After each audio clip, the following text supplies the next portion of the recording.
ॐ तव कथामृतं तप्तजीवनं कविभिरीडितं कल्मषापहं श्रवणमङ्गलं श्रीमदाततं भुवि गृह्णन्ति ये भूरिदा जनाः भुवि गृह्णन्ति ये भूरिदा जनाः.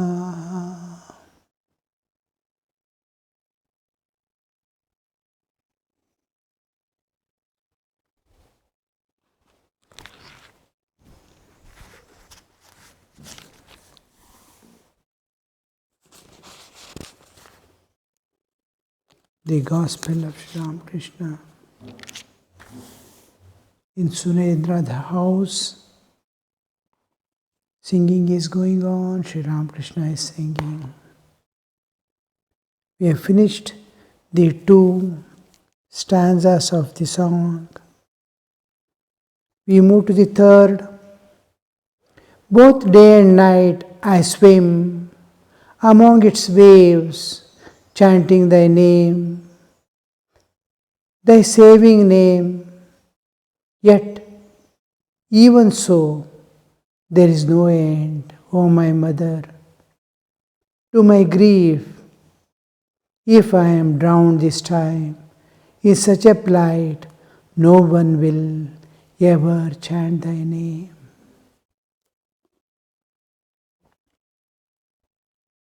Both day and night I swim among its waves.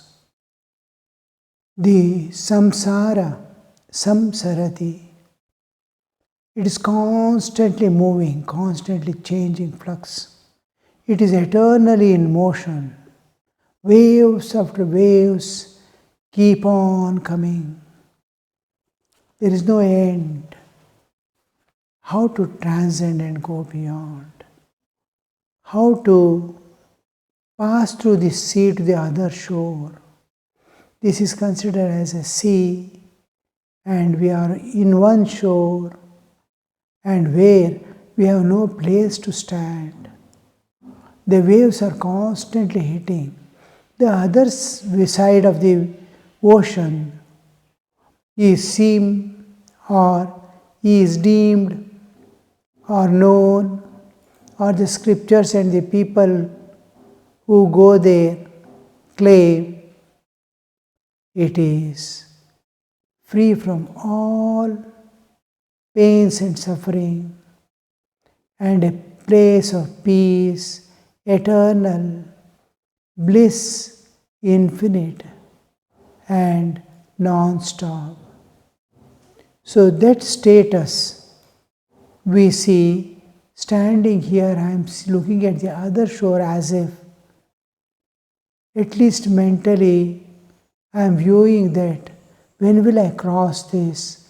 I have no place to stay, stand, and the waves are coming at it constantly.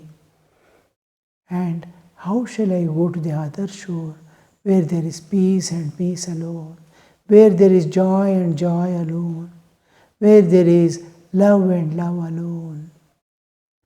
So it wants to go, but it is seeing constantly waves coming. I am not able to enter also, I am not able to go. And what is the support to hold on to and sail across? Some boat, some ship, somewhere, something. And one, the ancient sages have given us is the name of God. There are various bridges through which we can travel. One is the inward journey to the Absolute, crossing the all layers of existence one by one, Annamaya, Pranamaya, Manomaya, Vijnanamaya, Anandamaya, I will enter into. Another is speech. Parapashyanti Madhyama Vaikhari. From Vaikhari, I keep on recollecting the absolute, the relative, and the whole in the universe. My Ishtadevata. Ishtadevata, behind Ishtadevata is the vast universe. Behind universe is the infinite, eternal, unchanging reality. And the whole thing, I am holding on to the transcendental. I have to reach the transcendental para. Pashyanti is the stage which is from para to mind, from the transcendental to the mental level, where it takes the form of the words, and from mind to the mouth, when it takes the form of sound. So we are going in the reverse order, holding on, viewing Om, Hrim, Shivaya, Namaha, Narayanaya, Namaha. I am holding on to what I can hold here and trying to, I am going to mount on that mantra. I am going to mount on the name of the Devata, God, so that it will take me. It is what has come from the other side into the name of God. Is always belongs to the transcendental realm. Beauty belongs always to the transcendental realm. What we see earthly beauty is its reflection.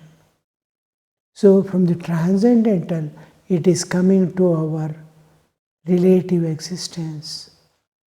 So here we see I am able to hold on to this transcendental and move towards the other end. This movement, what we need is the movement. So here we see the another, holding on to the name, I am going from the Vaikhari to Madhyama to Pashyanti to Para.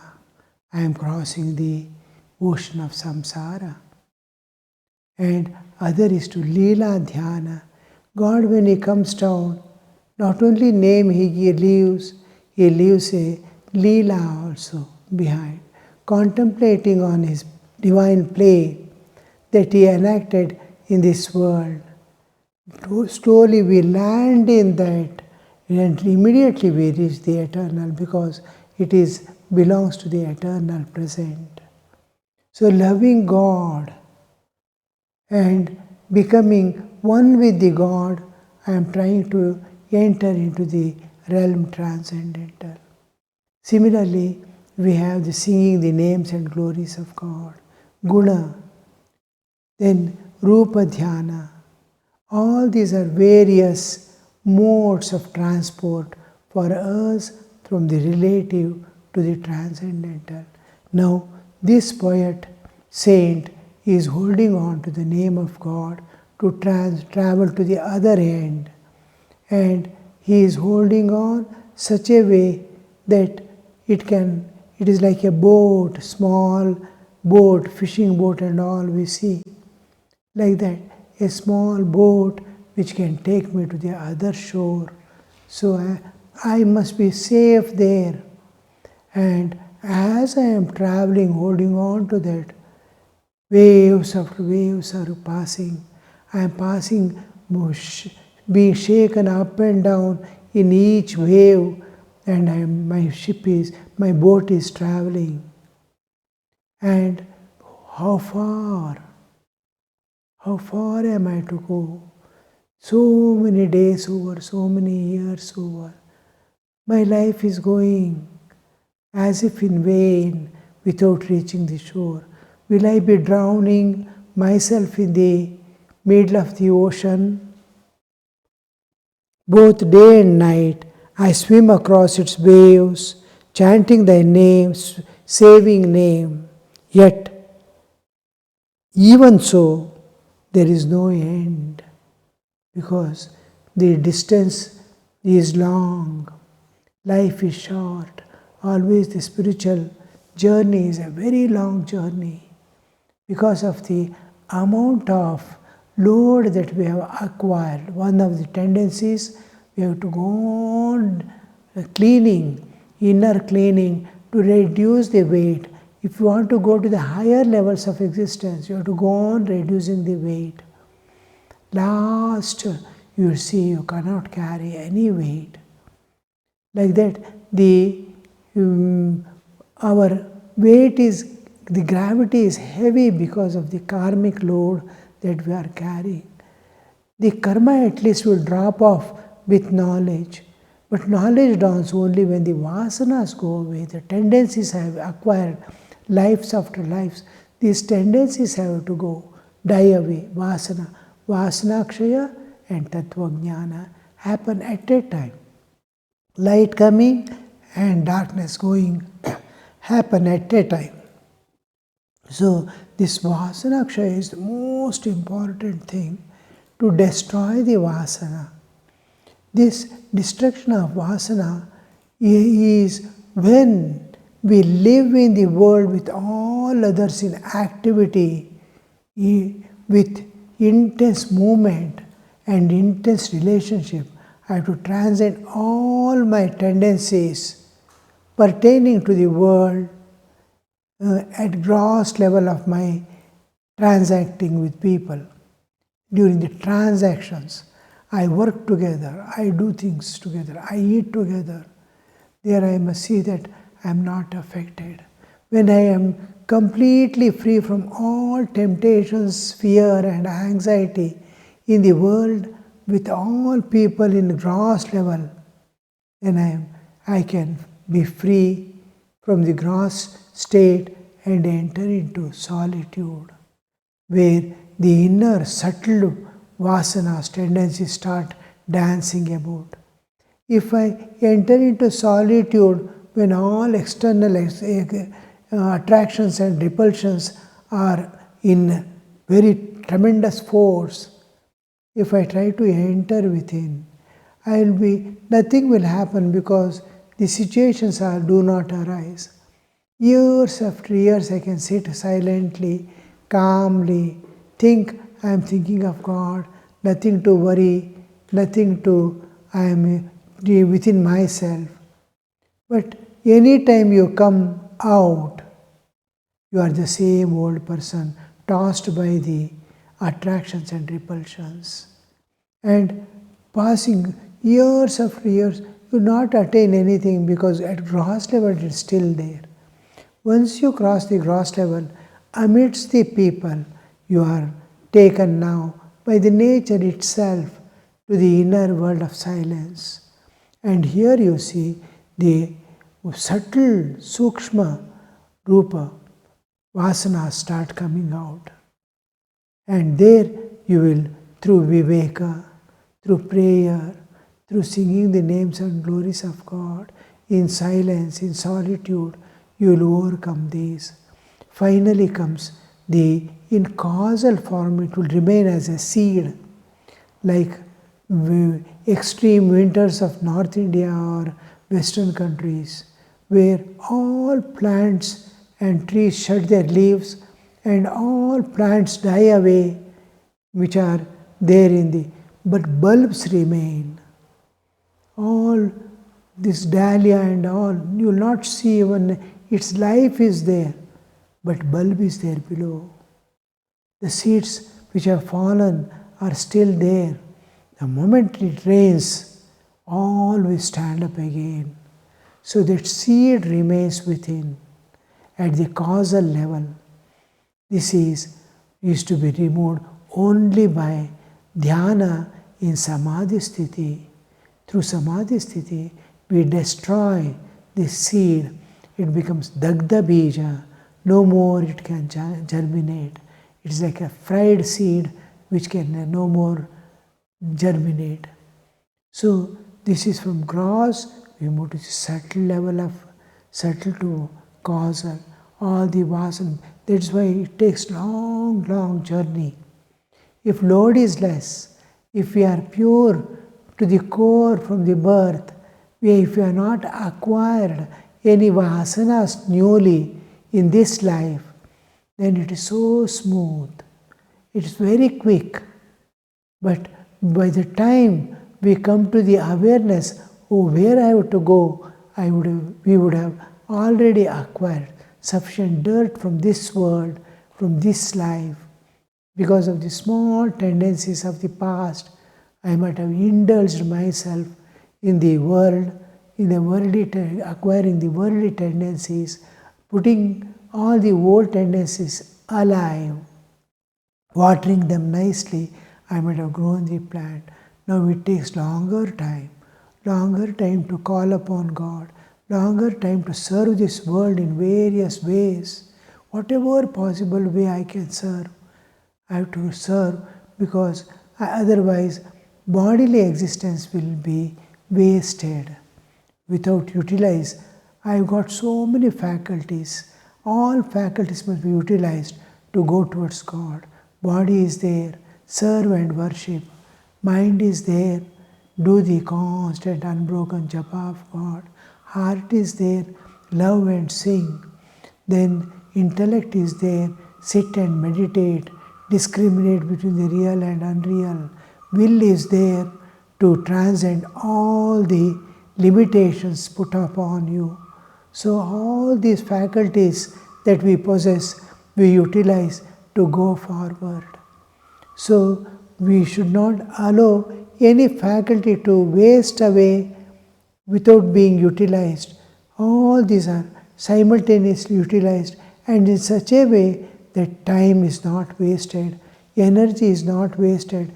If one is not effective at one state of my mind, I can utilize other. So japa is becoming insipid. I don't feel like doing japa now. I can run and start singing. I can go and start reading some holy books. Like that, I can go on changing so that my time and energy is not wasted. I can make quick progress in my spiritual life. Nothing is there that I can attend to.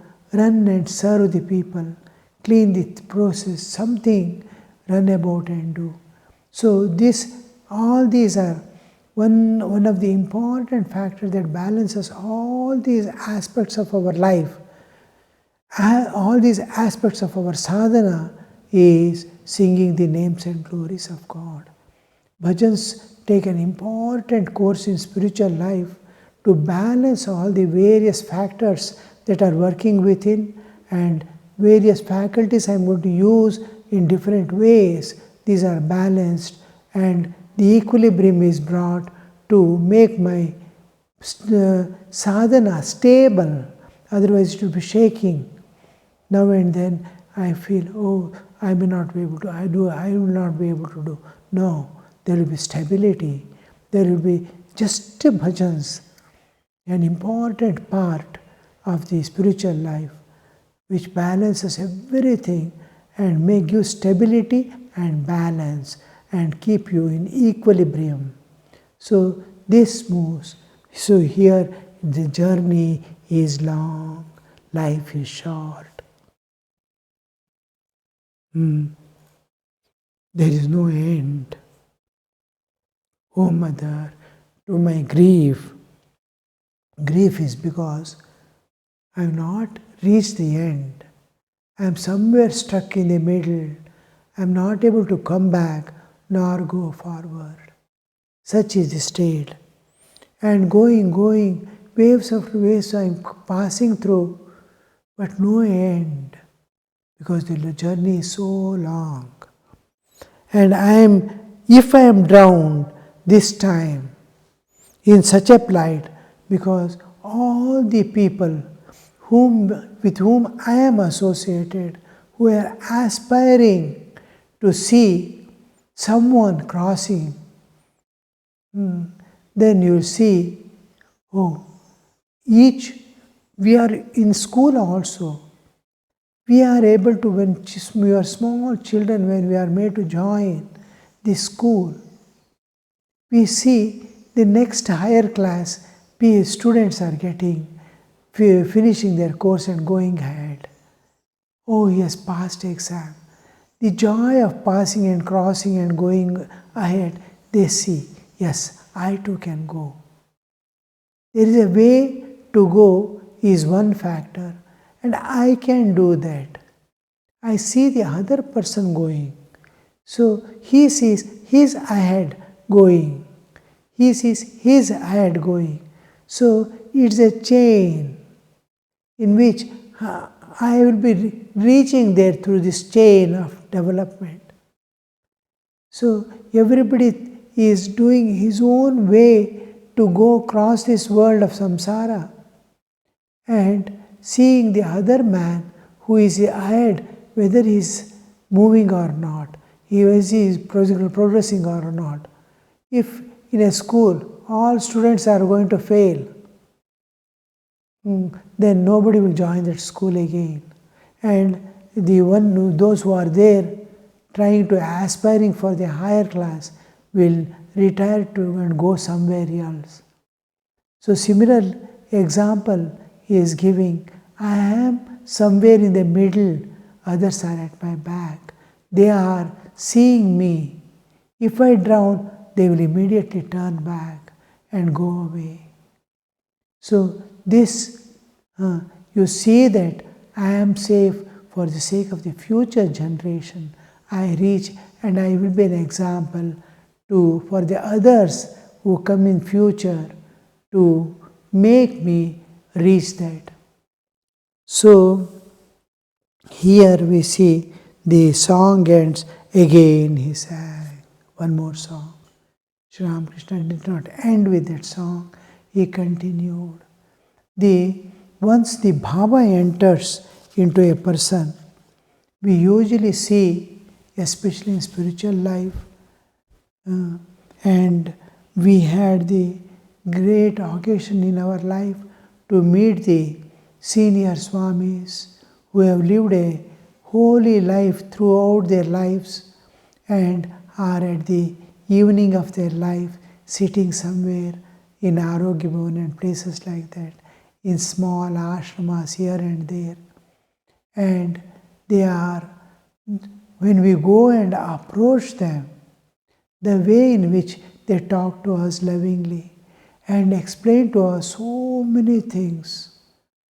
And again, there will be food bell or some bell, class bell or something, and we disperse.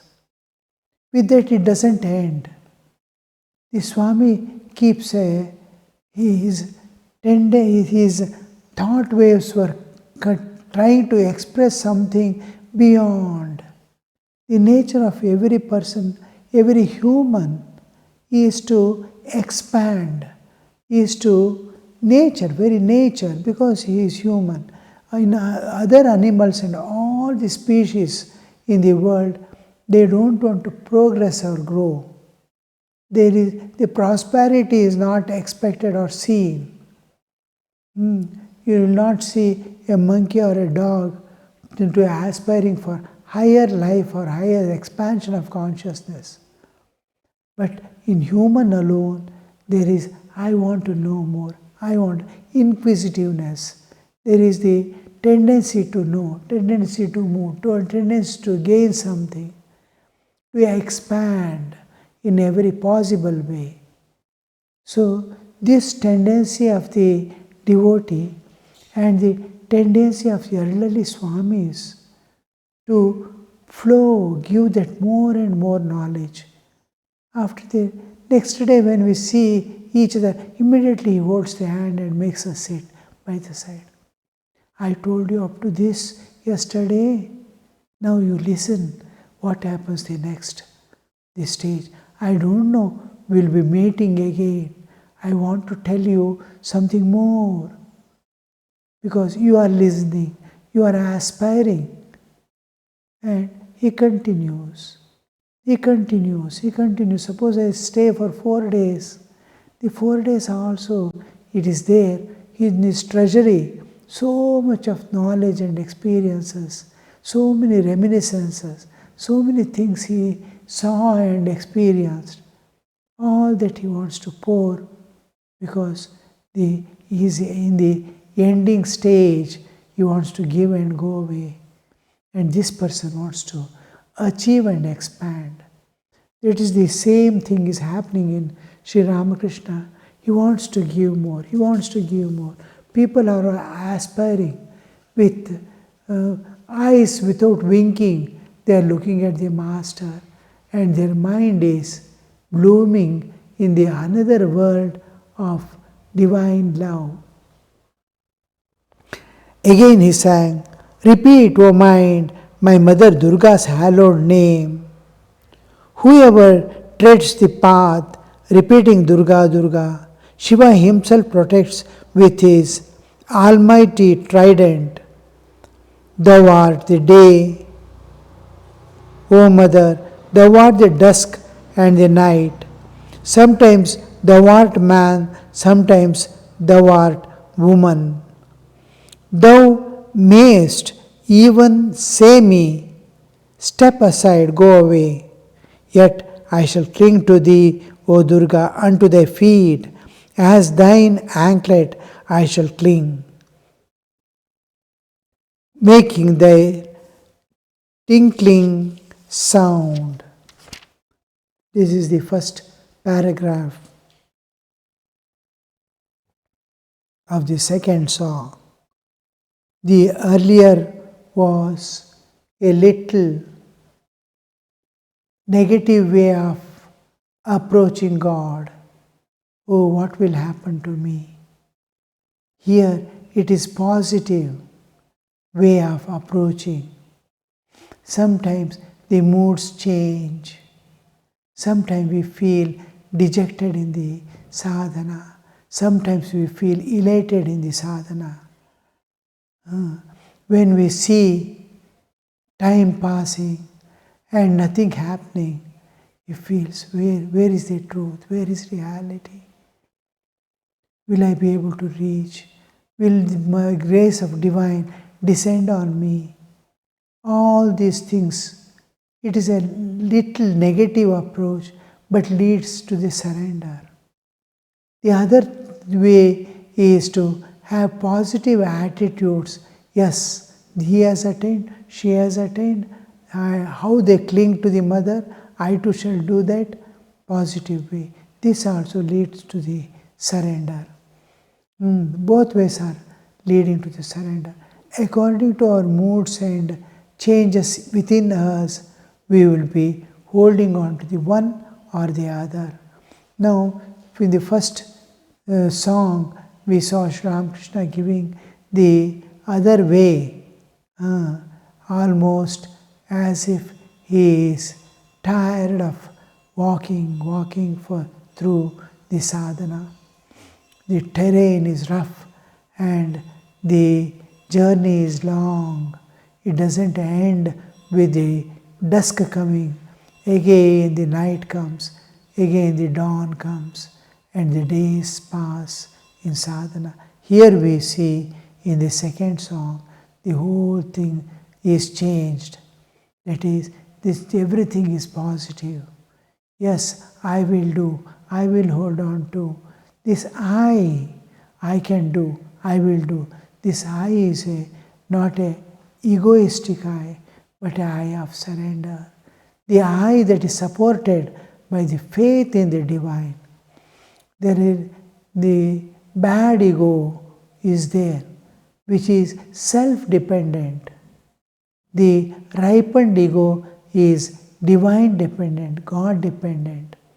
Here, because the child is totally dependent on mother, it has right to exercise. It has the freedom to go and hold on to. So that aspect we see here, it is appearing in the second song. Om Niranjanam Nityamanantarupam Bhaktanukampa Dhritavigraham Vai Ishavataram Parameshamidhyam Tam Ramakrishnam Shirasa Namama.